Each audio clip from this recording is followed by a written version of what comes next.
இயேசுவில் எனது அன்பிற்குரியவர்களே, உங்களுக்கு என்னுடைய இதயம் கனிந்த வாழ்த்துக்கள். வணக்கம். அன்பானவர்களே, இன்றைய சிந்தனைக்கு மத்தேயு நற்செய்தி 23வது அதிகாரம் 1-12. ஆண்டவர் இயேசு சொல்லுகிறார், மறைநூல் அறிஞரும் பரிசேயரும் மோசேயின் அதிகாரத்தை கொண்டிருக்கின்றனர். ஆகவே அவர்கள் என்ன செய்யும்படி உங்களிடம் கூறுகிறார்களோ அவற்றையெல்லாம் கடைபிடித்து நடந்து வாருங்கள். ஆனால் அவர்கள் செய்வது போல நீங்கள் செய்யாதீர்கள்.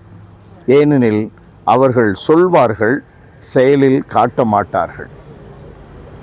அதைத் தொடர்ந்து இயேசு பல்வேறு காரியங்களை வெளிவேடம் நிறைந்த பரிசேயர்களுடைய மறைநூல் அறிஞர்களுடைய வாழ்க்கை செயல்பாடுகளை விளக்கி கொண்டிருக்கிறார் ஆண்டவர் இயேசு.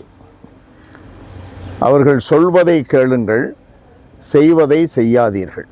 ஏனென்றால் அவர்கள் சொல்லுகிறார்கள், செய்வதில்லை. பெரியவர்களாக இருப்பவர்கள், கற்றுக் கொடுக்க வேண்டிய நிலையில் இருக்கின்ற ஒவ்வொருவரும் ஆண்டவருடைய ஊழியர்கள் என்று அழைக்கப்படுகிறவர்கள், இவர்களுக்குத்தான் இன்றைய இந்த வார்த்தைகள்.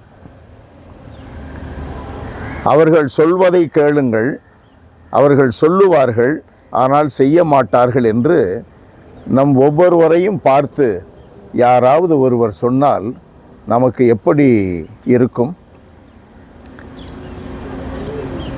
எப்படி இருந்தால் என்ன, அதுதான் உண்மை என்று இயேசு அவர்களுக்கு கற்பிக்கிறார். அன்பானவர்களே, இயேசு என்ன காரியத்திற்காக இவ்வுலகிற்கு வந்தார்? மக்களை பாவத்திலிருந்து விடுவிக்க. வெளிவேடம் ஒரு பெரிய பாவம்.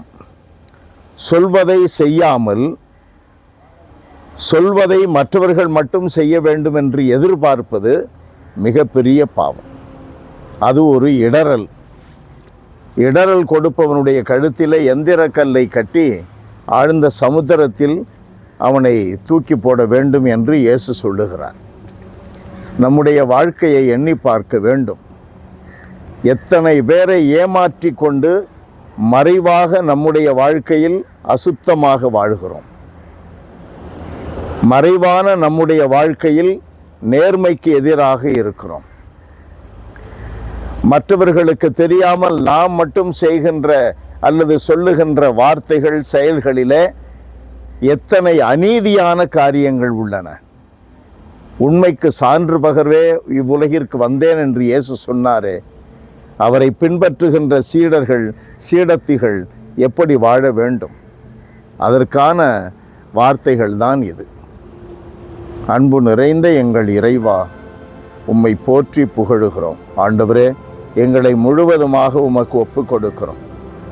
எவ்வளவு பலவீனங்கள் எங்களிடம் இருந்தாலும் அவைகளை உடைத்தெறிந்து விட்டு உம்முடைய ஆவியின் ஆற்றலை கொண்டு உண்மைக்கு சான்று பகரவும் நீதியோடு நடந்து உம்மை மகிமைப்படுத்தவும் எங்களுக்கு நீர் ஆற்றலை கொடுக்கிறீர், தூண்டுதலை கொடுக்கிறீர்.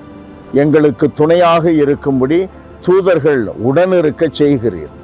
ஆவியானவரால் எங்களை நிரப்பி வழிநடத்த நீர் எப்பொழுதும் தயாராக இருக்கிறீர். இத்தனை காரியங்கள் நீர் எங்களுக்காக அன்போடும் அக்கறையோடும் செய்தாலும் கூட நாங்கள் அதை பொருட்படுத்தாமல் எங்கள் விருப்பம் போல செய்கிற எங்களுடைய வாழ்க்கை ஒரு முற்று பெறட்டும், ஒரு முடிவுக்கு வரட்டும். உம்முடைய விருப்பம் போல நாங்கள் நடக்க எங்களுக்கு துணை இருப்பீராக. இயேசுவின் பெயரால் தாழ்மையோடு மன்றாடுகிறோம், உயிருள்ள எங்கள் தந்தையே. ஆமென், ஆமென்.